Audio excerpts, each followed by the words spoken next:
ketika saya diminta untuk melayani di tempat ini, saya bilang, kalau Tuhan yang perintah, saya mau. Meskipun saya tahu di NTT ini sudah tidak ada lagi yang bisa perintah saya. Kecuali Pak Melato. Ya, kadang-kadang begitu, tapi saya bilang kehormatan bagi saya untuk melayani Tuhan. Dan kadang-kadang orang yang jabatannya tinggi kadang-kadang sudah lupa ini ya, Bapak Ibu.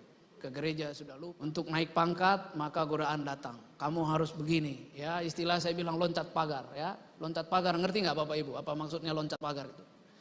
Ya, tadinya dia di pagar ini, dia pindah ke loncat sana. Ya. Ada juga loncat pagar dia karena wanita, ada loncat pagar karena jabatan, ada loncat pagar karena semuanya, karena harta dan segala macam.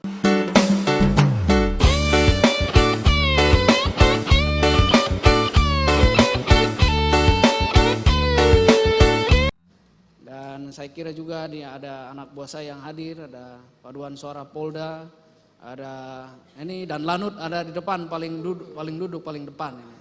Ada Ibu Sherly, ada kita semua diberkati Tuhan hari ini. Salam. Salam. Bapak Ibu, saya perlu tegaskan bahwa saya bukan seorang pendeta ya. Meskipun sebenarnya saya juga ditahbiskan sebagai pendeta, tapi saya tidak menggembalakan jemaat. Oleh karena itu gereja saya ini kayaknya ini gereja baru ini saya bikin ini GKJJ, Gereja Kristen Jalan-Jalan. Jadi jalan-jalan terus setiap minggu dari satu gereja ke gereja yang lain. Hari ini saya kebetulan saya tidak tahu apa yang terjadi, saya harus ada di tempat ini. Ceritanya kita potong saja sehingga saya berada di tempat ini dan bertemu dengan bapak-bapak dan ibu-ibu serta saudara-saudara sekalian. Ada sukacita? Benar? Siapa yang tidak bersukacita? Siapa yang hari ini ketakutan? Ya, ketakutan wajar ya, sebab memang ketakutan itu disebarkan oleh lawan kita. Nah, karena ketika saya diminta untuk berbicara di tempat ini, itu berbicara tentang, karena temanya katanya tema tahun ini atau apa, victory ya, kemenangan ya. Nah, kita bicara tentang, jadi begini, Tuhan Yesus kadang-kadang memang agak kita tidak bisa pahami seluruhnya ya. Ketika Tuhan, misalnya Roma 8 ayat 28. Roma 8 ayat 28 bila kita tahu sekarang Allah turut bekerja dalam segala hal untuk mendatangkan kebaikan bagi. Jadi dalam segala hal Allah turut bekerja. Jadi bukan Allah yang bekerja. Ya. Yang bekerja adalah kita, tetapi Allah ada turut di dalamnya untuk menopang kita. Oleh karena itu satu saat anak kecil berdoa kepada Tuhan. Ini dalam perlombaan ini. Biasanya anak kecil itu tukang nangis. Kalau dia kalah nangis, kalau ini nangis, terus dikit-dikit nangis. Namanya juga anak kecil ya. Tapi ibunya bilang, ini perlombaan final. Nak, kamu hari ini harus berusaha sekuat tenaga. Tapi anak kecil ini bilang berdoa. Ya mak, saya berdoalah sama Tuhan. Apa yang kamu doakan? Ya biar nanti kalau saya kalah tidak nangis. Nah begitu. Jadi kadang-kadang seperti itu ya. Jadi anak kecil ini tidak berdoa kepada Tuhan, Tuhan berikan saya menang. Dan dia tahu kondisinya adalah kondisi yang memang tidak bisa mengalahkan lawan-lawannya. Oleh karena itu dia berdoa kepada Tuhan, kuatkan hatiku hari ini agar saya bisa kuat. Dan kalaupun saya dapat juara yang paling terakhir, saya biasanya nangis. Hari ini kuatkan hatiku agar saya tidak menangis. Kan begitu. Oleh karena itu kalau ada ketakutan hari ini, Tuhan kita berdoa kepada Tuhan, kuatkan hatiku agar kuat, kan begitu, tidak takut. Jadi bukan ketakutannya dihilangkan. Suatu saat Paulus berdoa kepada Tuhan, Tuhan ambillah penyakit yang ada dalam diriku. Karena waktu itu ternyata mungkin saking banyaknya penderitaan Paulus, sakit-sakit. Jadi kadang-kadang Paulus berpikir sakit saya ini menghambat pelayanan saya. Tapi Paulus berdoa, Tuhan ambillah sakitku ini. Tapi kata Tuhan bilang, cukuplah dalam kelemahan kuasaku. Nah, jadi Tuhan tidak ngambil penyakitnya. Kadang-kadang kita berpikir terbalik begitu ya. Kita agar dikuatkan, diberikan segala macam agar kita kuat. Nah, hari ini saya mau berbicara tentang perlengkapan senjata Allah. Ya. Dalam mana itu? Efesus 6 ayat 10 sampai 20. Mari kita baca dulu. Efesus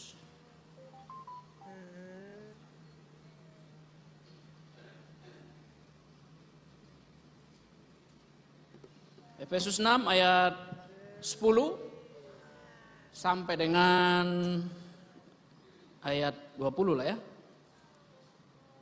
Perikopnya apa di situ perikopnya?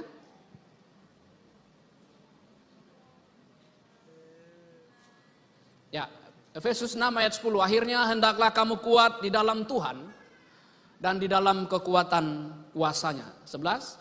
Kenakanlah seluruh perlengkapan senjata Allah supaya kamu dapat bertahan melawan tipu muslihat iblis. Karena perjuangan kita bukanlah melawan darah dan daging, tetapi melawan pemerintah-pemerintah, melawan penguasa-penguasa, melawan penghulu-penghulu dunia yang gelap ini, melawan roh-roh jahat di udara. Jadi sebentar, ini penting ayat 12 itu. Jadi lawan kita siapa di situ? Pemerintah-pemerintah, penguasa-penguasa, penghulu-penghulu dan roh-roh jahat ya, bukan lawan darah dan daging. Ya, 13. Sebab itu ambillah seluruh perlengkapan senjata Allah supaya kamu dapat mengadakan perlawanan pada hari yang jahat itu dan tetap berdiri. Apakah ada kata di situ menang? Tetap berdiri sesudah kamu menyelesaikan segala sesuatu. 14. Jadi berdirilah tegap, berikat pinggangkan kebenaran dan berbaju zirahkan keadilan. 15. Kakimu berkasutkan kerelaan untuk memberitakan Injil damai sejahtera. 16. Dalam segala keadaan pergunakanlah perisai iman, sebab dengan perisai itu kamu akan dapat memadamkan semua panah api si jahat. 17. Dan terimalah ketopong keselamatan dan pedang roh, yaitu firman Allah. 18. Dalam segala doa dan permohonan berdoalah setiap waktu di dalam roh dan berjaga-jaga di dalam doamu. Doamu itu dengan permohonan yang tak putus-putusnya untuk segala orang kudus. Saya kira cukup sekian dulu ya. Nanti 19-20 silakan dibaca di rumah. Bapak Ibu, berbicara tentang perlengkapan senjata Allah ini, kita perlu tahu gini nih. Kalau saya sih sama Pak Joko ini tidak asing dengan perlengkapan senjata Allah, karena kami memang dibesarkan dalam kondisi yang selalu begitu ya, pakai perlengkapan senjata Allah. Nah, kira-kira begini, saya pikir-pikir ayat ini ditulis oleh Paulus waktu Paulus dalam penjara. Ya. Dan dalam penjara itu setiap hari Paulus pasti dikunjungilah orang yang jaga, polisi atau tentara pada saat itu atau penjaga pada saat itu, apapun statusnya. Kalau sekarang ada polisi, ada tentara ya, pada saat itu kita tidak tahu apakah itu polisi atau tentara, tapi mereka menggunakan pakaian-pakaian yang tadi disebutkan itu ya. Jadi setiap hari dia dilayani ataupun dijaga oleh orang yang berpakaian seperti itu, sehingga dia berpikir, oh kenapa mereka berpakaian seperti itu? Dan Paulus menuliskan kira-kira apa sih manfaat secara rohani dari pakaian-pakaian yang digunakan oleh tentara atau prajurit-prajurit yang mengawal Paulus. Nah, begitu pentingnya pakaian itu, maka latar belakang penulisan ini ketika Paulus di penjara memang dituliskanlah, oh ini apa artinya ini, apa artinya ini, apa artinya ini, apa artinya ini. Paulus menuliskan itu dengan segala kemampuan rohani yang dia punya, dan dituliskan kepada, judulnya adalah kepada jemaat Efesus. Dan kalau kita baca, sebenarnya tujuan dari tulisan ini bukan hanya kepada jemaat Efesus, tapi akhirnya kepada kita semua. Ya, bukan hanya untuk jemaat Efesus ya. Jadi itu latar belakang penulisan dari ayat ini. Kemungkinan besar seperti itu. Dan saya bicara lebih besar lagi bahwa kita sebagai orang Kristen, saya kira kita pasti tiap hari berperang. Ya, berperang dengan segala sesuatu, tiap hari berperang. Ya. Tiap hari, begitu kita bangun juga pasti berperang antara berdoa atau tidak. Mulai dari bangun pagi, berperang. Begitu bangun pagi, ini saya berdoa, memuji Tuhan atau tidak, atau yang lain atau tidak. Bangun pagi saya sering sama istri saya. Jadi kalau kadang-kadang siapa yang duluan mandi? Kamu duluan atau saya duluan? Ini berperang ini. Iya kan? Kamu duluan mandi, istri saya kamu aja duluan. Kamu kan yang dinas itu kan.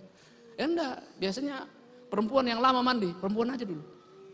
Nah, itu berperang dan segala macam.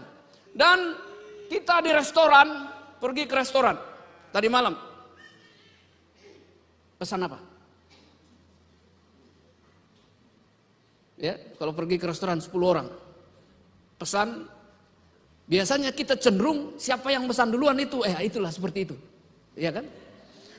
Kita berperang terus ini karena menu kan banyak gitu. Nah, kita berperang memilih ataupun menentukan pilihan kita yang mana, ya. Oleh karena itu kehidupan orang Kristen adalah penuh dengan peperangan setiap hari. Belum lagi peperangan yang lain. Ya, ketemu dompet atau ketemu handphone di jalan, itu peperangan ya. Di dalam hati pasti peperangan. Satu bilang dalam hatinya, waduh, kamu kan sudah berdoa 6 bulan, ini jawaban doa kamu, ada iPhone yang terbaru di situ. Berperang ya. Satu dalam hati bilang, jangan. Kamu kan anak Tuhan. Itu pasti punya orang. Lah tapi di jalan nih. Yang satu bilang jangan. Kamu ada satpam terdekat di situ, kamu kasih satpam di situ. Sayang dong dikasih satpam. Kan nggak ada yang punya. Tengok kiri kanan, tengok nggak ada yang cari kan, ambil. Nah peperangan ini kalau dimenangkan kamu ambil, saya pastikan kamu kena pasal 362 KUHP. Pencurian, barang siapa mengambil barang sebagian atau seluruhnya milik orang lain adalah pencuri, kawan. Iya. Karena tidak ada, mungkin di situ tidak ada pohon handphone yang bisa tumbuh di situ. Tidak. Ini orang lain sedang cari-cari handphonenya, bahkan dia sedang lapor sama polisi, handphone saya hilang. Sementara di satu sisi kamu bilang ini jawaban doa saya. Doa yang mana, kawan?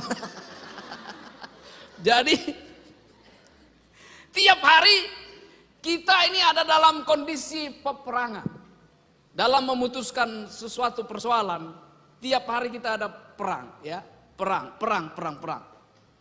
Nah, hari ini kita dihadapkan dengan peperangan rohani, ya. Peperangan rohani melawan siapa katanya tadi itu? Melawan penguasa, penghulu, pemimpin apa? Ayat coba 13 tadi. 13 14. Karena perjuangan kita bukanlah melawan darah dan daging, bukan melawan orang. Ya, melawan pemerintah-pemerintah. Ini saya perlu ingatkan ini Bapak-bapak dan Ibu, oleh karena itu ini yang dimaksud bukan pemerintah yang ada sekarang ini. Jangan sampai ada yang salah menafsirkan. Wah, kalau dibilang pemerintah kita harus demo melawan pemerintah karena disebut sini melawan pemerintah. Bukan. Ya. Jadi disebut pemerintah, penguasa, penghulu itu semuanya bermaksud gini nih, pemerintah, penghulu, penguasa, dan roh-roh jahat yang ada di udara. Karena setan itu juga roh. Setan itu juga makhluk roh yang punya kuasa. Dia menguasai. Dan semenjak dunia ini jatuh ke dalam penguasaan setan, penguasaan iblis, mereka menguasai roh-roh dan menguasai seluruh teritori ini. Oleh karena itu kita selalu bilang ada roh-roh teritori, roh-roh penguasa, penghulu, setan dan segala macam. Ya, setan belang, hantu belau. Kalau bahasa Jawa, gendruwo, ete-ete, banaspati, apalagi homang kalau orang Batak itu, homang, hantu, begu. Nah, itu mereka bentuknya seperti itu. Dulu waktu saya kecil selalu ditakut-takuti bahwa di kampung saya itu ada hantu besar, homang katanya gitu, besar sekali. Saya di sini apa namanya ya bahasa Kupangnya itu apa? Suanggi. Suanggi. Oleh karena itu kadang-kadang anak buah saya suka bilang, kamu ganteng kok kayak Suanggi. Nah, itu. Karena Suanggi berkuasa. Katanya waktu saya di Papua, Suanggi itu ada semacam ramuannya begitu. Minum Suanggi ini, jadi dia sudah mati bisa hidup lagi seperti manusia biasa. Jadi satu saat ada polisi kecelakaan, nabrak orang. Ya, terjadi demo besar-besaran. Karena polisi nabrak orang, mati. Jadi kita punya akal, bagaimana caranya ini? Demo terus berhari-hari, akhirnya saya tanyalah orang yang biasa di situ, kebetulan irwasda saya waktu itu orang situ asli. Bagaimana nih? Pak Ir, gini aja, komandan, nanti saya pergi ke toko kepala suku. Kenapa? Kepala suku ini percaya Suanggi. Jadi kenapa Suanggi ini? Jadi biar kita bilang bahwa begini-begini. Oke lah, saya nggak mau tahu lah, silakan saya bilang begitu. Dia pergi ke Suanggi, akhirnya di tengah-tengah demo yang besar ini, kepala suku ini bilang, kalian nggak usah ini. Setelah saya cek ini mayat ini kena Suanggi. Maksudnya ini sudah mati 3 bulan yang lalu. Ini karena ditabrak ini mati yang kedua. Ini sudah minum Suanggi. Saya tidak tahu begitu nggak di sini. Di Papua dan aman dan mereka pulang. Oh, itu mati kena Suanggi. Jadi bukan karena kena tabrak. Ada untungnya juga sih ya.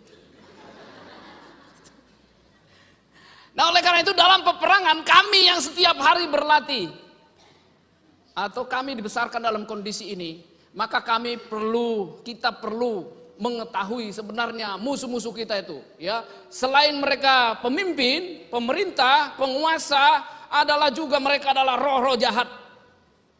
Roh-roh jahat. Oleh karena itu, kalau kami berperang itu, kalau kami dalam merencanakan sesuatu, maka kami itu sering menggunakan namanya analisa SWOT. SWOT itu strength, weakness, opportunity, and threat. Jadi kita mengetahui dulu apa kekuatan, apa kelemahan, apa kesempatan, ya, opportunity, apa peluang dan kendala. Nah ini, saya sudah minta tadi ini untuk di SWOT, ya. Dan ini kita terapkan kepada lawan kita dan juga kita terapkan kepada diri kita. Nah, kita mulai dari diri kita dulu ya. Kita harus mengetahui dulu untuk berperang ini apa kekuatan kita, apa kelemahan kita, apa kendala yang kita punya dan apa kira-kira peluang yang kita punya, ya. Apa kendala, apa peluang. Kalau kita sudah tahu itu, maka kita siap untuk berperang. Itu dulu pertama. Kemudian yang kedua, terhadap lawan juga kita lakukan seperti itu. Oleh karena itu Sun Tzu bilang, The Art of War yang saya baca bukunya, dia bilang begini, apabila kamu mengetahui musuhmu, maka sebesar itulah kamu menang. Sebesar apa kamu mengetahui musuhmu, maka sebesar itulah kemenangan kamu. Itu kata Sun Tzu, The Art of War. Apabila kamu mengetahui apa-apa yang ada dalam musuhmu, maka sebesar itulah kemenangan kamu. Oleh karena itu informasi, maka di dalam pasukan-pasukan, ya, baik itu tentara maupun polisi, kita selalu punya intelijen. Ya, intelijen untuk mengetahui kira-kira apa kelemahan musuh kita, apa kekuatannya, apa kira-kira kendala, apa kira-kira apa yang mereka punya kendala, apa kira-kira mereka punya kesempatan. Pada saat apa mereka akan menyerang, pada saat apa kelemahan mereka, kekuatan mereka, kita perlu tahu. Dan demikian juga kita. Apa kira-kira kekuatan kita? Apa kelemahan kita? Apa kendala yang kita punya? Nah ini analisa SWOT. Nah, kami juga dalam menulis tulisan-tulisan dalam membuat faktor-faktor yang mempengaruhi kemenangan kita atau faktor-faktor yang mempengaruhi satu operasi, kegiatan besar berjalan dengan baik, ini kita pertimbangkan. Apa kekuatan kita, apa kelemahan kita, apa kendala, apa juga opportunity atau chance yang kita punya. Ya. Apa peluang yang kita punya. Jadi dipelajari semua. Nah, kali ini kita mempelajari lawan kita. Karena kita berperang, kita perlu mengetahui apa yang kita punya. Iya kan? Apa yang kita punya? Sebesar apakah kita punya? Sebesar apakah kemampuan yang kita punya? Kelemahan yang kita punya? Kekuatan yang kita punya? Kendala yang kita punya? Kemudian peluang yang kita punya untuk berperang. Demikian juga kita ketahui kira-kira musuh kita apa sih kekuatannya. Nah, kalau bapak-bapak dan ibu mungkin sudah tahu kekuatan kelemahan dirinya. Oleh karena itu kita juga perlu tahu kekuatan dan kelemahan lawan kita, si iblis tadi. Dia selain pemimpin, selain penguasa, selain apa lagi? Pemimpin, penguasa, penghulu, dan dia juga roh-roh. Ya. Roh ini ada tapi tidak kelihatan. Kalau dia kelihatan gampang dihindarikan begitu ya. Tapi karena dia roh, bentuknya roh, bentuk roh itu kayak apa ya? Siapa yang kuliah di Fakultas Hukum, dia belajar tentang hukum kebendaan. Dan hukum kebendaan itu ada yang kelihatan, ada yang tidak kelihatan. Ada yang berbentuk, ada yang tidak berbentuk. Ada yang berwujud ataupun tidak berwujud, kan begitu. Nah, benda berwujud ada ini, segala macam yang kita lihat. Benda tidak berwujud, apa? Arus listrik, ada wujudnya? Loncongkah dia? Pulsa, handphone, ada wujudnya? Loncongkah atau merahkah atau apakah? Tidak ada wujudnya. Ya, oleh karena itu dulu kitab undang-undang hukum pidana kita tidak menjangkau situ. Tapi setelah ada arus listrik, maka ada penafsiran perbandingan dan itu dikenakan. Dan itu dikenakan sebagai benda yang bernilai. Ya. Ada yang bernilai, ada yang tidak bernilai. Ya.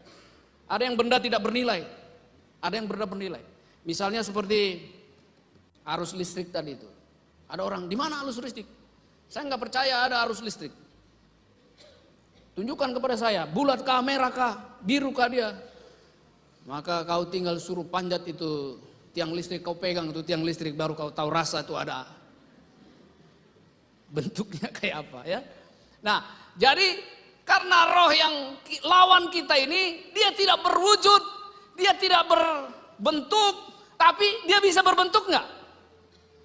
Dia bisa meminjam bentuk orang lain seperti berwujud. Oleh karena itu tadi ada yang kita bahas itu, ada genderuwo, ada apa lagi tadi? Lalu di sini suanggi dan segala macam bisa berbentuk itu. Bisa berbentuk. Dia bisa meminjam fisik orang lain agar dia bisa kita lihat. Ya, satu saat dulu kami di kampung main-main apa itu? Jangka-jangka begitu tuh, manggil apa? Jolangkung. Manggil setan. Benar ada teman saya yang kesurupan. Gitu. Ayam potong, ayam bakar. Loh, kita kasih ayam bakar. Telur setengah matang. Telur setengah matang. Lama-lama ngerepotin ya. Kau yang benar kau aliran yang mana? Ayam bakar kah atau telur setengah matang? Jadi kadang-kadang, jadi dia bisa pakai wujud manusia untuk mewujudkan dia itu setan ya. Dia itu apa penguasa gitu. Tapi ada juga yang tidak berwujud ya. Misalnya kalau kita pergi ke pohon-pohon besar itu, saya tidak tahu apa masih di sini masih begitu apa enggak. Pohon besar dia mau buang air kecil di situ, dia ngomongnya kayak apa? Permisi. Apa kalau orang Jawa bilang apa itu? Permisi, anakmu mau buang air kecil, berarti kamu ngaku anak. Begitu ya? Permisi sama siapa ya? Siapa yang dipermisiin itu? Nah, tapi itu terjadi kan? Saya tidak tahu di ruangan ini masih begitu Pak enggak? Jadi yang perlu kita tahu bahwa lawan kita ini tidak berwujud tapi berkuasa. Tidak berwujud tapi berkuasa. Hebat ya. Dia bisa berkuasa, dia bisa mempengaruhi, dia bisa menggoda, dia bisa segala macam. Meskipun di dalam Kejadian bahwa iblis berbentuk ular menggoda Hawa. Wujudnya seperti ular. Bisa tuh? Bisa saja. Nah, saudara-saudara dan Bapak Ibu sekalian, jadi kita perlu sadar bahwa apa yang kita lawan ini bukan sekedar wujud tertentu, tapi dia tidak berwujud dan dia penguasa, dia pemimpin, dia adalah bos-bos di udara sana.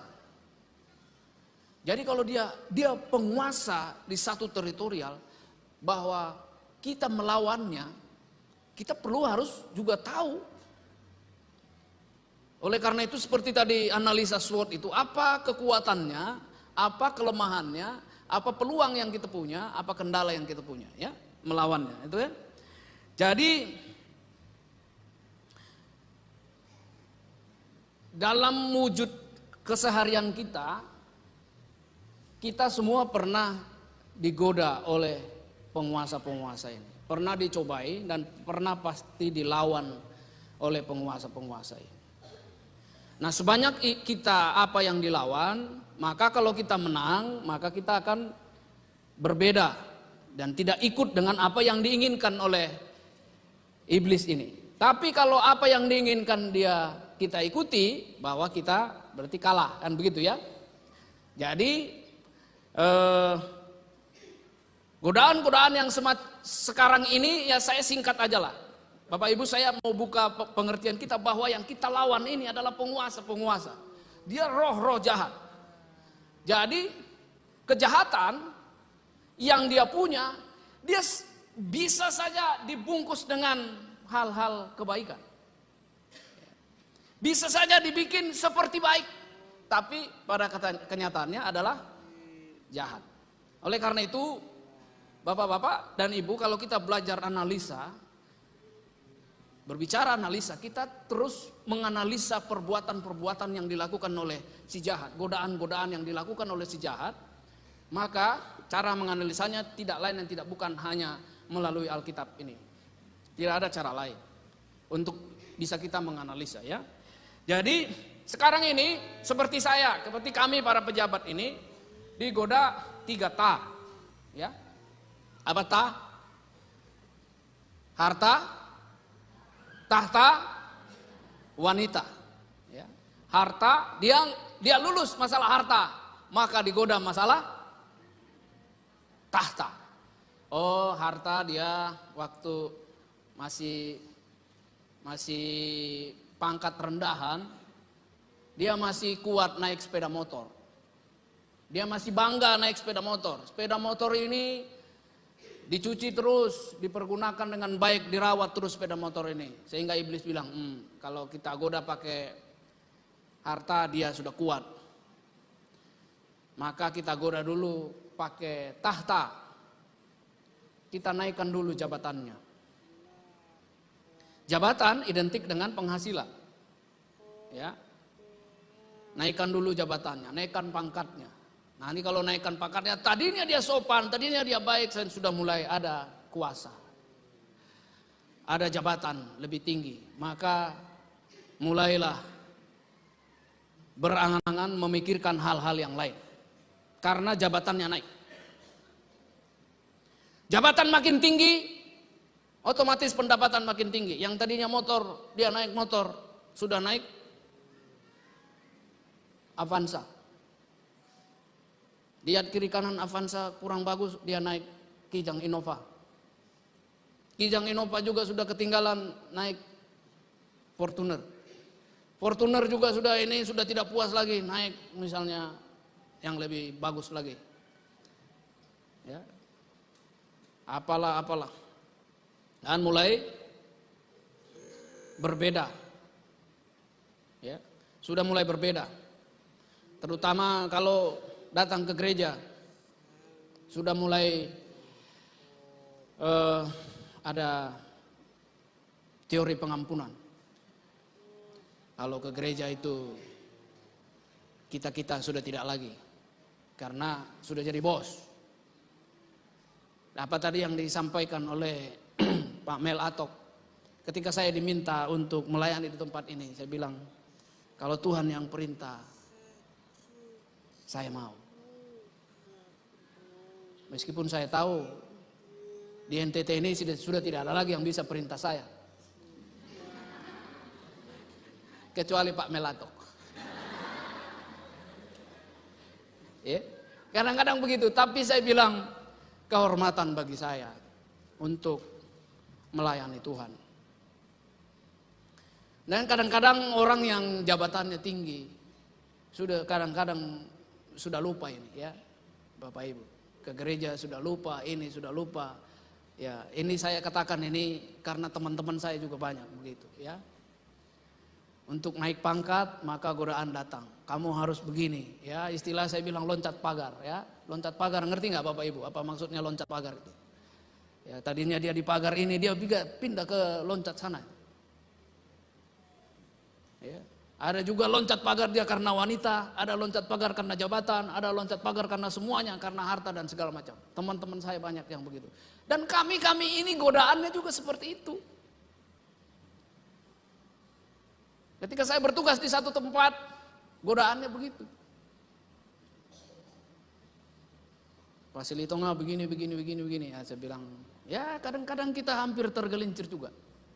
Kalau tidak kuat. Mungkin Bapak Ibu tidak merasakan, tapi kami yang jadi petugas ini selalu ada.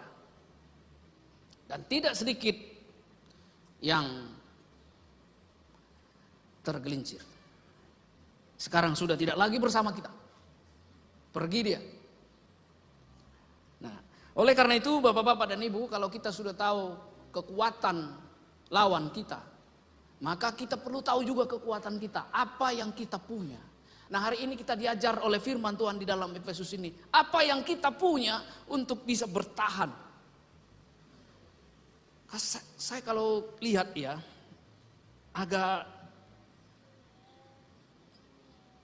agak sedikit saya berpikir begini ya. Coba ayat 11, kita balik ke ayat 11.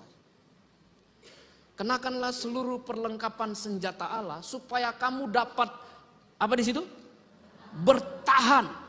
Tapi bertahan ini, kalau bertahan ini dalam strategi perang, kalau bertahan ini bukan menyerang atau bukan melawan. Lihat ini. Supaya kamu dapat bertahan apa? Melawan. Kira-kira nyambung nggak kita ya? Apakah ada strategi bertahan yang melawan? Saya tidak temukan. Kalau kita bertahan adalah membentengi diri kita agar kalau ada serangan-serangan dari luar kita kuat. Tapi ini firman Tuhan bilang, ini bertahan ini adalah sekaligus melawan. Hebat nggak?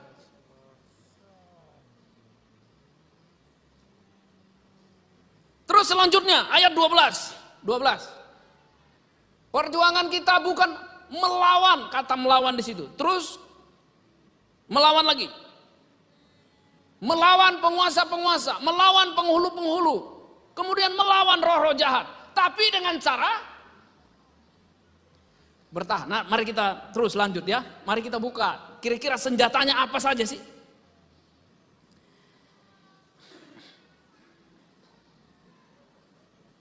Jadi bapak-bapak dan ibu, nanti analisa di rumah kira-kira senjata-senjata si iblis ataupun godaan-godaan si iblis yang datang kita setiap hari kan kita sudah tahu ya. Baik itu yang sifatnya halus maupun yang sifatnya kasar.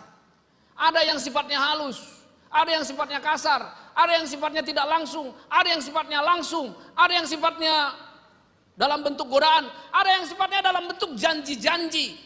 Ada yang sifatnya dalam bentuk segala kemewahan yang kita punya seperti yang saya ceritakan tadi. Karena seseorang kalau digoda dengan kemiskinan, kekurangan, dia kuat. Lebih banyak orang Kristen yang digoda dalam kemiskinan, dalam penderitaan, dalam kemiskinan, dalam penderitaan, dia kuat. Tapi begitu digoda dalam harta, kemewahan, dan jabatan, dia banyak yang jatuh. Lebih banyak yang jatuh kita ketika kita dikasih harta, jabatan, dan pengaruh, ya, kekuasaan dikasih, itu lebih banyak yang jatuh. Orang lebih kuat bertahan kalau dia dalam keadaan miskin, dalam keadaan kekurangan, dalam keadaan penderitaan, orang kuat. Tapi dalam keadaan penderitaan, dalam keadaan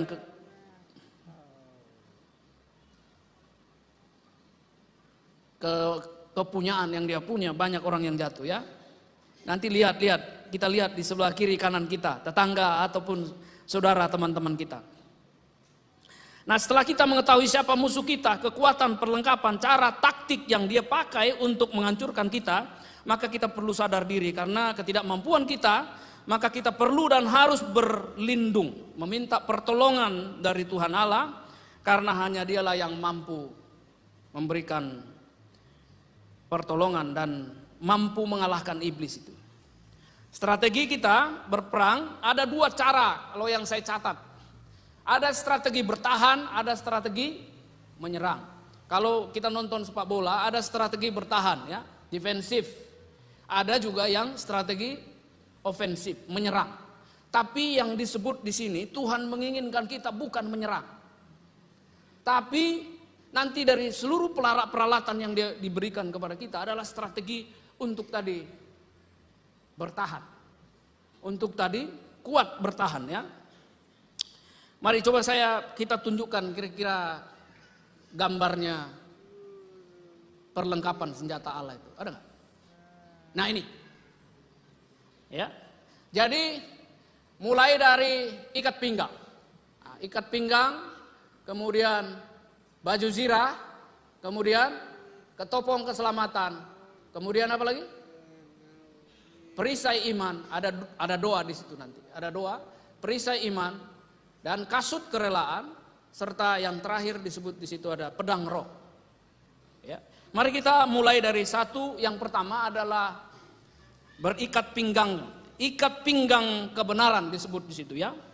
Ikat pinggang kebenaran. Kata kebenaran yang disebut di sini dalam bahasa aslinya adalah aletheia.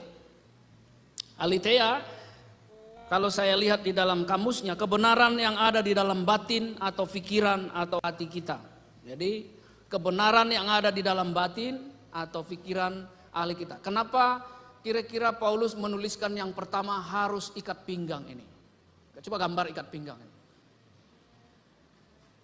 Nah, ikat pinggang yang zaman dahulu kan seperti ini. Nah, ikat pinggang ini zaman sekarang, kalau ini anak buah saya sudah tahu persis ikat pinggangnya. Ikat pinggangnya itu meletakkan apa saja di situ. Di ikat pinggang ini bukan hanya untuk dipakai untuk gagah-gagahan saja, tetapi ikat pinggang ini adalah ini tempat, di sini senjata, di sini tongkat, di sini apa lagi? Borgol, apa lagi? Semua di sini, kiri kanan. Nah, sekarang ini kalau dia perokok di tempatnya magasen itu dikasih rokok. Meskipun itu sebenarnya tempat borgol, tetapi dikasih rokok. Rokok ini senjata atau bukan ini? Ya. Ya. Di sini kadang-kadang yang di sini tempatnya apa? Kunci, ya. Kunci apa? Kunci surga atau apa dikasih di sini. Ya. Tapi itu menggambarkan adalah yang tadi saya baca, kebenaran yang ada di dalam batin atau pikiran hati kita. Itu yang pertama yang ayat firman Tuhan bilang, bahwa kamu harus punya kebenaran yang hakiki di dalam hati dan pikiran yang ada di dalam kita. Kalau kita analisa SWOT tadi itu, kekuatan yang kita punya harus ada kebenaran. Ya. Kebenaran yang ada di dalam hati. Jadi hati kita harus benar, pikiran kita harus benar, ya. Batin kita harus benar.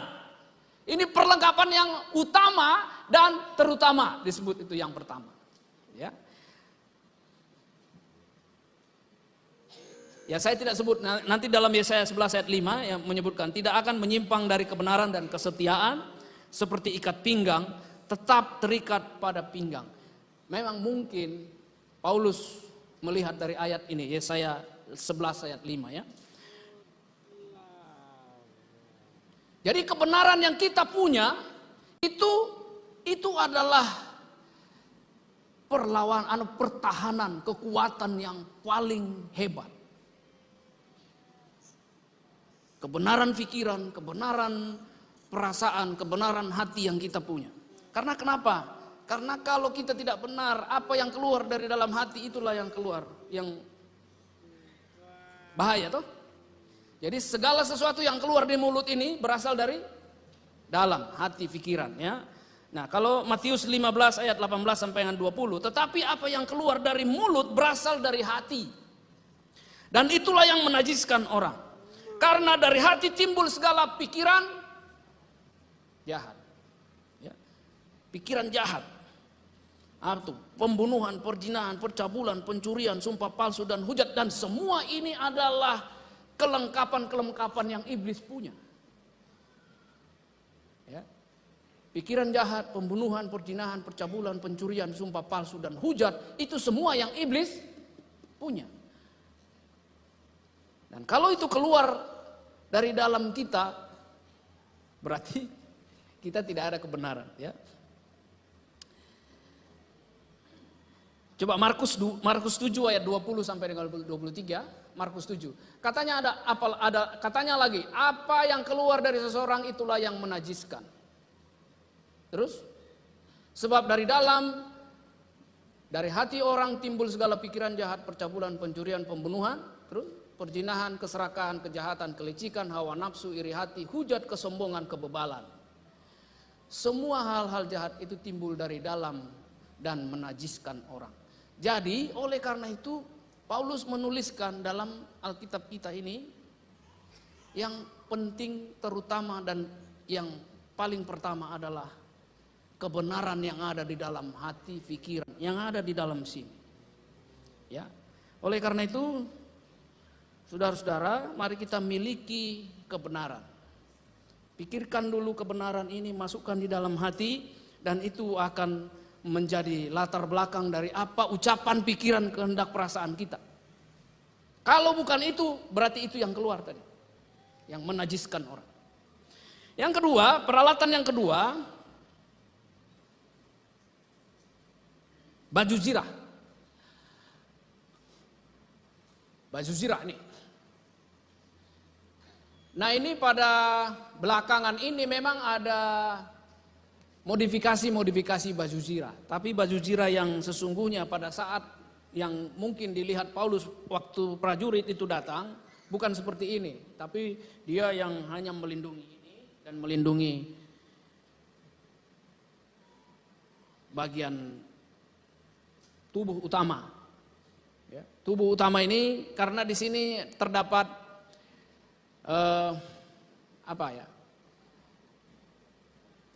alat-alat yang sangat vital di dalam hidup kita, di dalam tubuh ini. Jadi yang disebut kalau sekarang ini dalam dunia modern adalah body face. Body face itu dari sini. Ketika Daud juga Daud dalam Samuel 7 ayat 15, ketopong tembaga ada di kepalanya dan ia memakai baju zirah yang bersisik. Ya.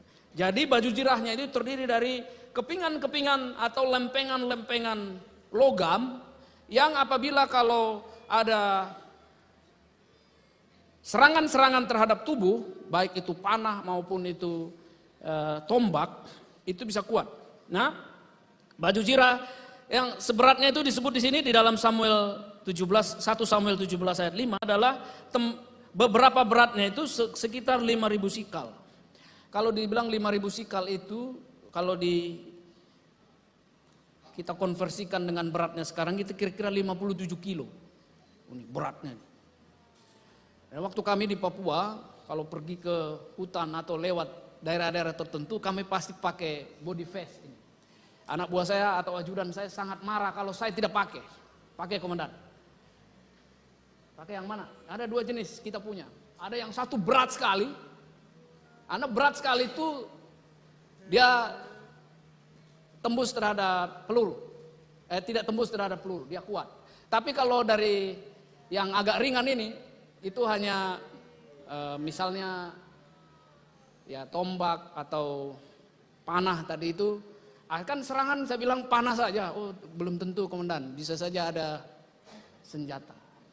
Nah kadang-kadang saya suka bersoal sama ajudan saya, udahlah yang ringan ini aja, ringan saya bilang itu berat, yang ini berat, yang ini aja komandan yang berat ini. Beratnya itu bisa sampai 22 kilo, yang berat itu. Karena itu memang terdiri dari lapisan-lapisan baja yang ditaruh di sini. Dan itu memang kalau kena tembak dia nggak tembus.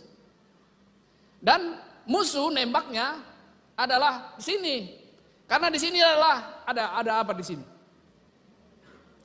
Ada jantung, ada hati, ada jantung di sini. Dan kalau jantungnya kena, dia biasanya mati. Nah, banyak teman-teman atau anak buah kita di Papua itu yang meleset, yang perutnya kena, yang ininya kena, biasanya bisa kita evakuasi, bisa sembuh. Tapi kalau sudah pas tengah-tengah ini kena atau kena terhadap yang vital, paru-paru atau jantung, yang nggak bisa tertolong karena mati di tempat biasanya.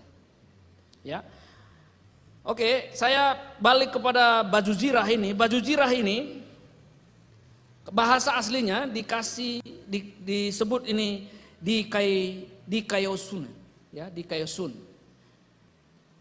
Kalau bahasa Inggrisnya disebut state of him who is as he ought to be, righteousness, ya. Jadi the condition acceptable to God. Jadi kebenaran, kejujuran, segala perbuatan yang benar, apa yang tampak. Ya. Itu artinya di kaisun itu. Jadi kebenaran, jadi kalau tadi kebenaran di dalam hati, kalau yang di kaisun ini adalah kebenaran yang kelihatan. Jadi perbuatan yang ini melambangkan apa yang kelihatan kebenaran. Kalau tadi ikat pinggang itu adalah apa yang di dalam. Kalau ini yang di kasune ini baju zirah ini apa yang kita lakukan, kebenaran yang kita lakukan. Kebenaran yang kelihatan. Ya. Kebenaran yang kelihatan itu. Dan kebenaran itu bukan hanya di dalam, kata Paulus penulis dari Efesus ini, di tulisan Efesus ini. Bukan hanya kebenaran itu di dalam saja, sebab kebenaran itu juga harus ada di luar. Kebenaran itu juga harus dilakukan, bukan hanya di konsep saja. Bukan hanya di dalam saja.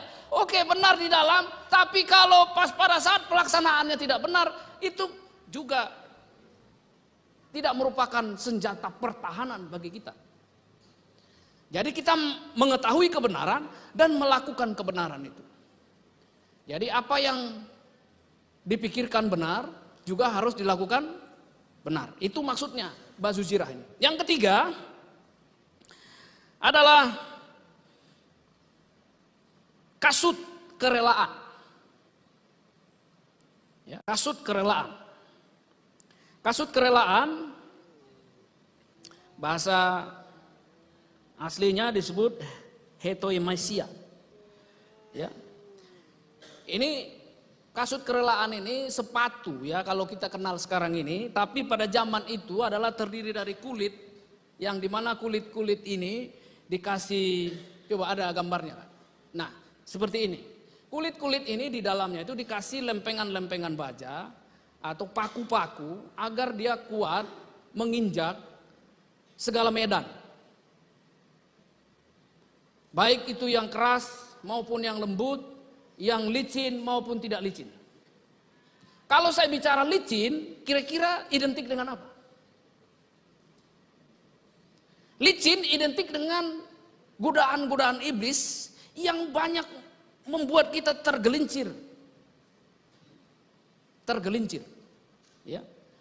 Kalau tergelincir, maka kata Tuhan, kamu harus berkasutkan kerelaan. Kerelaan dalam hal memberitakan Injil damai sejahtera.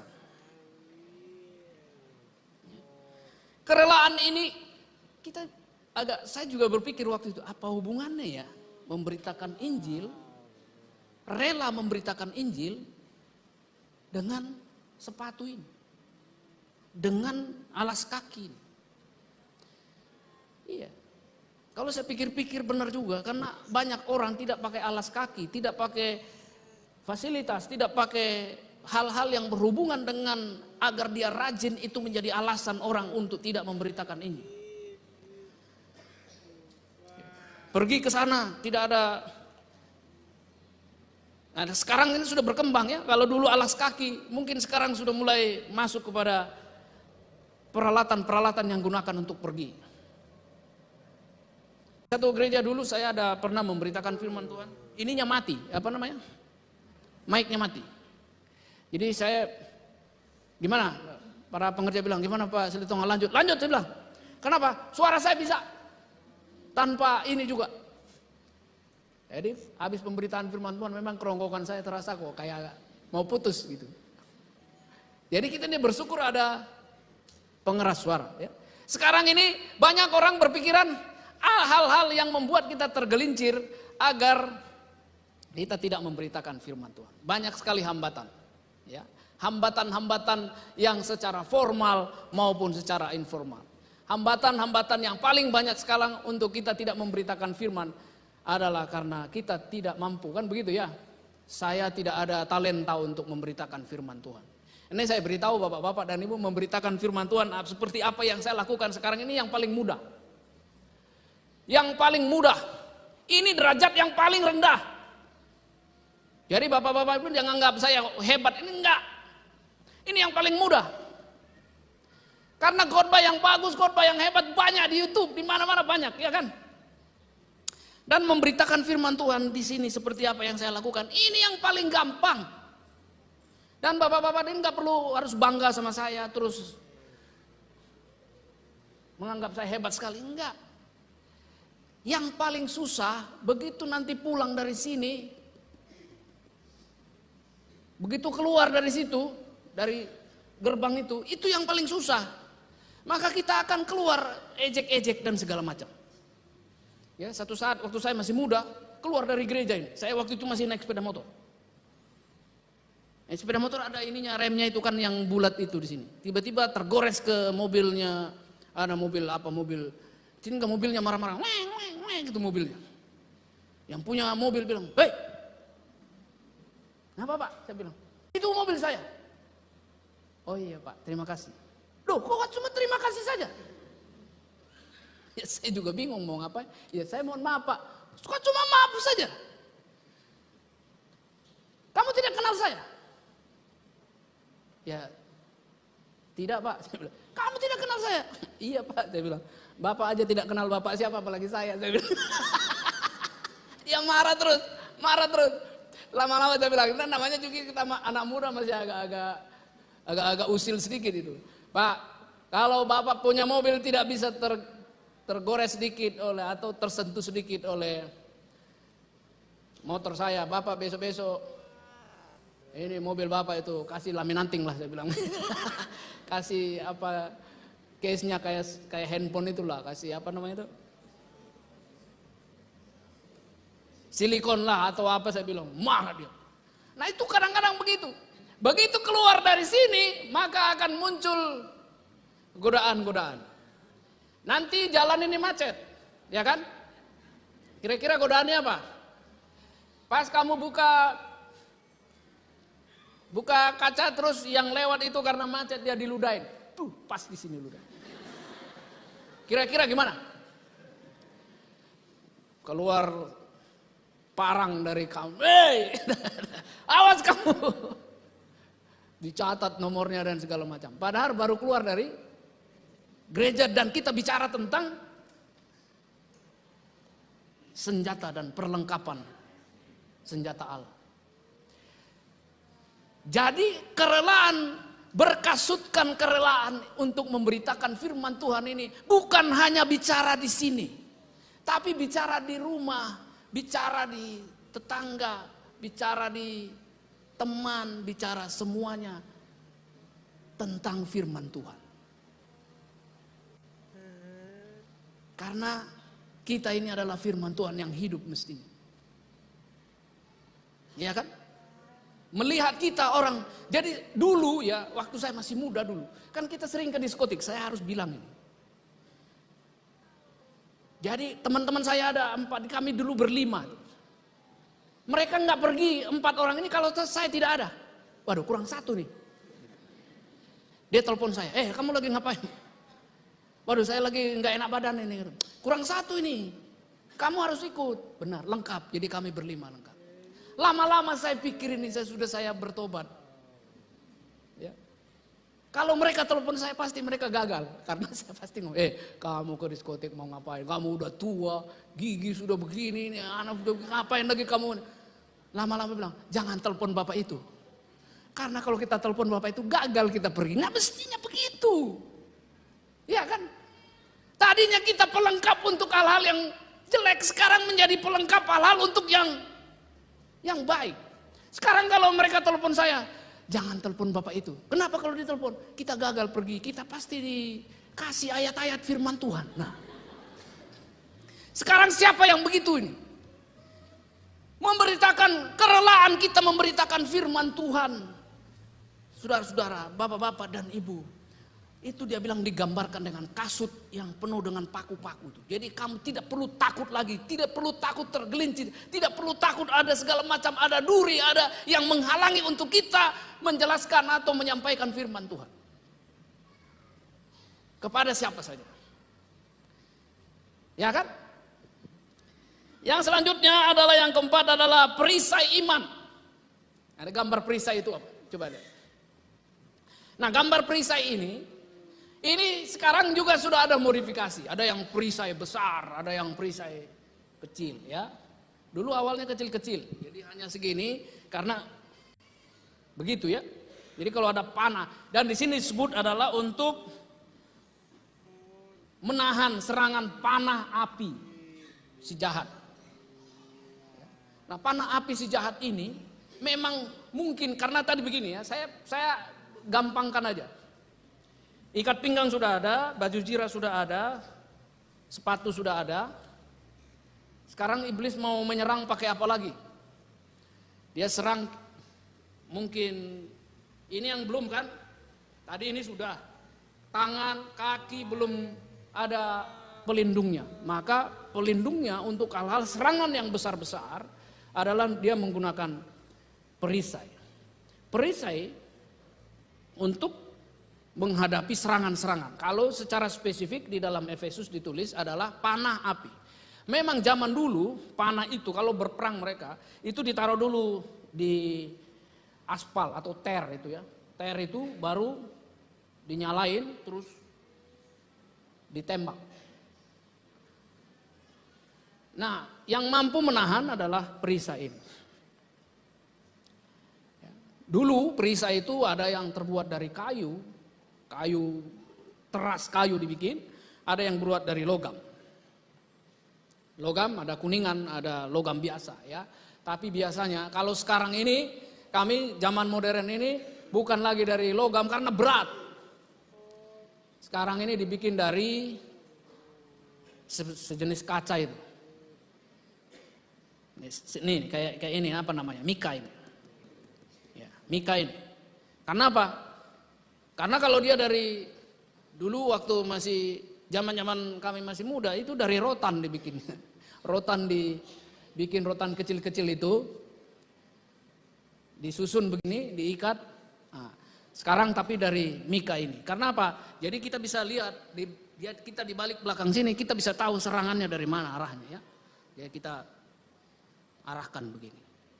Dan Efesus menulis bahwa serangan yang pasti itu datang adalah berupa panah api. Panah api,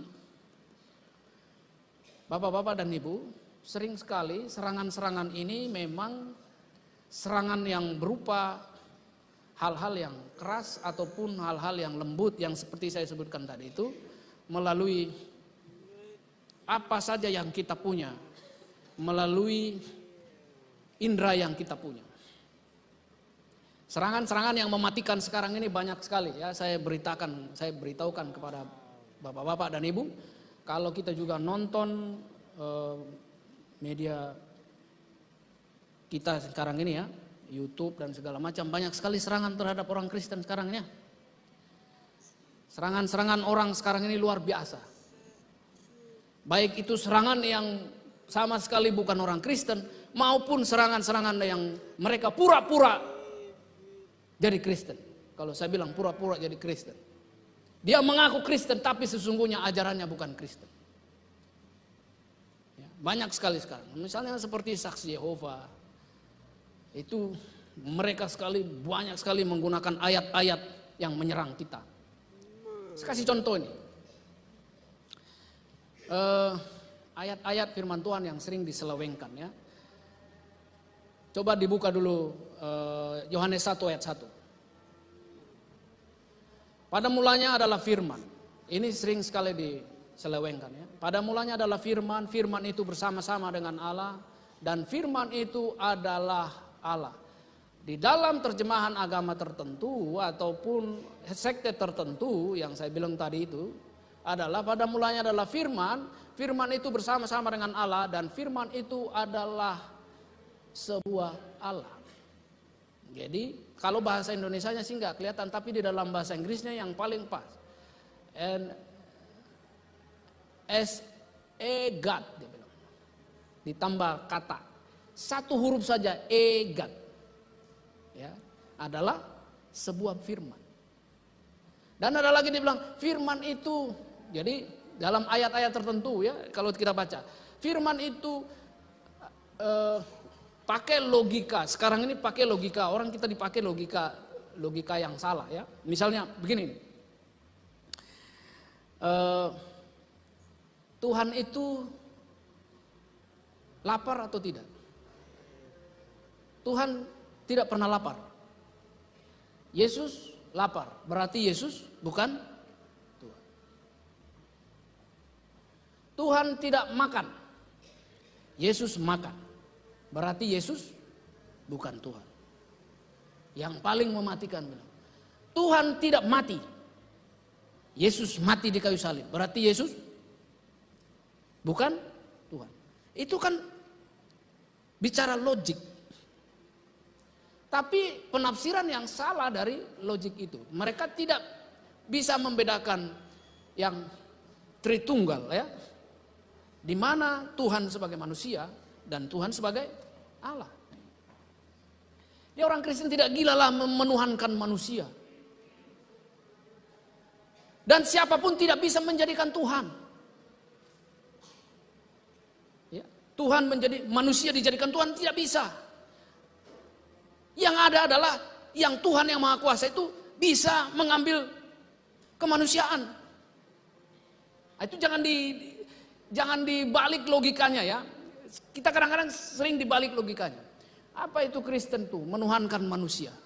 Nah kita juga tidak gila-gila juga. Kita orang Kristen menuhankan manusia. Tapi kalau kita baca dari Matius, pada mulanya adalah firman. Firman bersama-sama dengan Allah. Ya kan gitu. Pada mulanya adalah firman. Firman bersama-sama dengan Allah. Dan ada lagi yang disebut nanti saudara-saudara di YouTube dan segala macam. Kalau Yesus itu anak Allah, apakah ada anak yang sama dengan bapaknya?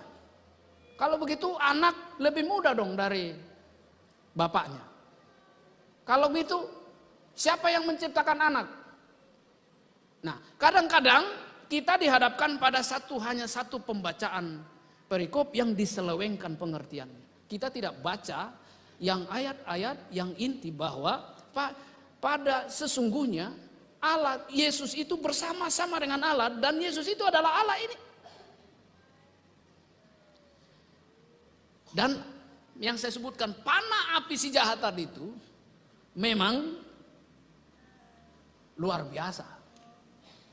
Itu kalau mengenai kita, maka dia akan menembus, dan saya kira kita juga pasti goyang. Yang terakhir, yang kelima, ketopong keselamatan. Ketopong keselamatan, coba cari ketopong. Ketopong keselamatan, gambar ketopong adalah ini. Tapi saya lagi berpikir kemarin-kemarin, kenapa ya disebut ketopong keselamatan? Di dalam yang dilindungi oleh ketopong ini adalah kepala. Di dalam kepala ini ada apa? Ada pikiran, ada cara kita berpikir untuk menelaah segala sesuatu. Menelaah segala sesuatu. Oleh karena itu perlu dilindungi kepala ini, karena kepala inilah yang berpikir kita mau selamat atau tidak. Di sini kita berpikir, memikirkan sesuatu hal. Keimanan kita pikirkan juga dan segala macam. Ya, imani, dipikirkan, diimani. Mana yang lebih duluan kira-kira? Nah, orang Kristen mengimani dulu baru memikirkan. Ya, maka tadi dilindungi di sininya. Baru dilindungi kepalanya. Nah, ketopong keselamatan menurut penelitian bahwa benturan di kepala kalau kecelakaan akan mengakibatkan fatality atau kematian. Kecuali kepalanya lebih keras dari aspal. Kalau orang Kupang saya lihat, kalau saya di jalan banyak sekali orang yang tidak pakai helm, meskipun polisi menginginkan pakai helm. Ya, orang Kupang kalau ditanya, kenapa kamu nggak pakai helm? Kira-kira kalau dibikin penelitian kepada bapak-bapak, kenapa kamu nggak pakai helm? Ada yang jawabannya yang paling banyak, oh cuma ke situ. Ya nggak? Oh cuma ke situ. Ke situ itu kemana? Bisa nggak dijamin bahwa ke situ itu tidak terjadi kecelakaan? Maka saya sering goda-godain orang-orang, kepalamu lebih kuat dari aspal kah?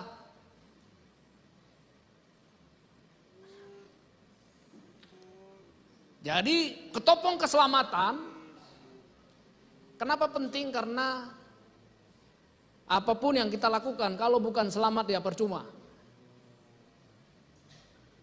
Keselamatan ini di dalam kekristenan hanya melalui Yesus. Ya, tidak ada jalan lain. Jadi mau bapak-bapak dan ibu mau bikin ada kekristenan yang lain yang sekarang ini sedang berkembang dan segala macam tentang ada penyelamat lain. Oke, banyak jalan lain ke Roma. Orang bilang begitu. Oke, saya akui jalan ke Roma banyak, tetapi jalan ke surga hanya satu. Tidak ada yang lain kecuali Yesus. Ya. Jadi nggak bisa ditawar-tawar. Hanya Yesus jalan ke surga. Dan itu di dalam firman Tuhan sudah jelas. Tidak ada nama lain ya. Coba Kisah Rasul 4 ayat 12. Coba. Kisah Rasul 4 ayat 12. Dan keselamatan tidak ada di dalam siapapun juga selain di dalam dia itu Yesus Kristus. Sebab di bawah kolong langit ini tidak ada nama lain yang diberikan kepada manusia yang olehnya kita boleh diselamatkan. Jadi tidak ada nama lain, hanya Yesus.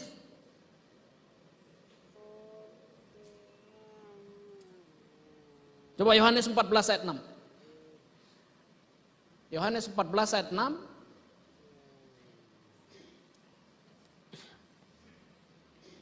Kata Yesus kepadanya, akulah jalan dan kebenaran dan hidup. Tidak ada seorang pun yang datang kepada Bapa kalau tidak melalui aku. Jadi tidak ada jalan lain. Jadi tidak usah berspekulasi, tidak usah pakai teori-teori yang lain, pakai apa yang lain, hanya Yesus yang ada. Jalan ke Roma boleh banyak, tetapi jalan ke surga hanya satu, Yesus. Oleh karena itu lindungi kepalamu, lindungi pemikiranmu, lindungi apa yang kamu punya di dalam pemikiran, hanya Yesus. Tidak ada jalan yang lain. Jangan sampai kepalamu retak, pecah, terus kamu masukkan ada penyelamat yang lain di dalam pemikiranmu ya. Yang terakhir adalah pedang firman. Ini saya beritahu ini dari kelima perlengkapan senjata ini semua perlengkapan bertahan. Mulai dari ikat pinggang, baju zirah, kasut, perisai iman, ketopong keselamatan. Dan terakhir dikasih pedang. Hanya pedang yang bisa nyerang. Tapi pedang juga banyak dipakai untuk bertahan juga. Jadi kalau diserang pakai pedang, dari atas ditangkis juga pakai pedang. Tetapi hanya pedang di sini yang bisa digunakan untuk menyerang. Dan apa kata di dalam tulisan Efesus, apa digunakan, apa sih pedang itu? Dia bilang firman Tuhan. Dan kita belajar dari Yesus ketika Yesus setelah puasa 40 hari, maka Yesus tidak menggunakan yang lain. Menyerang iblis. Pakai apa? Selalu bilang ada tertulis. Ada tertulis. Ada tertulis. Tapi jangan sampai seperti di Papua. Kalau dia mabuk, ada tertulis. Aku harus di rumah bapakku, kebetulan mabuk dia di gereja. Ya, kadang-kadang banyak juga suami istri yang menggunakan firman Tuhan untuk saling menyerang, ya. Suaminya bilang, hormatilah suamimu seperti kamu menghormati. Nah istrinya bilang, hei ada tertulis, kamu harus mencintai istrimu seperti kamu mencintai Tuhan. Ya begitu, ya. Tapi hanya satu contoh yang diberikan adalah Tuhan Yesus menggunakan firman Tuhan untuk menyerang iblis. Ada tertulis, engkau harus menyembah Tuhan Allah. Oleh karena itu, Bapak-bapak dan Ibu, pentingnya kita juga, saya senang dengan pendeta Mel Atok di tempat ini. Di dalam otaknya itu firman Tuhan terus, ya. Dia hafal firman Tuhan, banyak sekali hafal. Sementara kita susah menghafal firman Tuhan, ya. Ya, saya tiap hari baca firman Tuhan, kadang-kadang apa yang saya baca itu tidak nyantol di sini itu. Tidak bisa hafal. Dan saya selalu bergumul sama Tuhan, kenapa saya susah hafal firman Tuhan? Karena kadang-kadang saya selalu terfokus kepada apa yang tertulis. Jadi saya kurang percaya diri kadang-kadang. Apakah salah yang saya sebutkan, apakah benar gitu. Nah oleh karena itu ini pergumulan kita sama-sama ini. Kalau ada yang mirip-mirip sama saya gitu. Susah menghafal firman Tuhan. Nah, belajar kita sama pendeta Mel Atok, dia hafal firman Tuhan. Ya. Dia seperti kamus yang berjalan itu, seperti Alkitab yang berjalan. Hafal terus firman Tuhan. Nah ini kadang-kadang ada tertulis kan begitu kan. Lama-lama kita jadi pikirkan begitu. Nah ini saya sudah cerita tentang 6 perlengkapan senjata Allah. Yang ketujuh sebenarnya ada doa. Ya, doa. Orang pikir doa itu tidak berkuasa, tapi doa itu memang kadang-kadang tidak mengubah yang lain. Tapi saya beritahu nih, doa ini mengubah yang di dalam kita. Sama seperti mengampuni orang. Buat apa mengampuni orang? Memang orang ini tidak akan merubah kelakuannya, tetapi mengampuni orang merubah apa yang kamu punya, merubah yang di dalam sini. Kadang-kadang doa juga begitu. Doa mungkin tidak mengubah apa saja. Meskipun pada kenyataannya doa tidak ada yang tidak dijawab, ya kan? Jawabannya 3. Yes, no, wait, kan gitu ya? Ya, tidak, tunggu. Tapi jelas bahwa doa itu mengubah kita. Ya. Nah, terakhir saya mau kesimpulkan ini.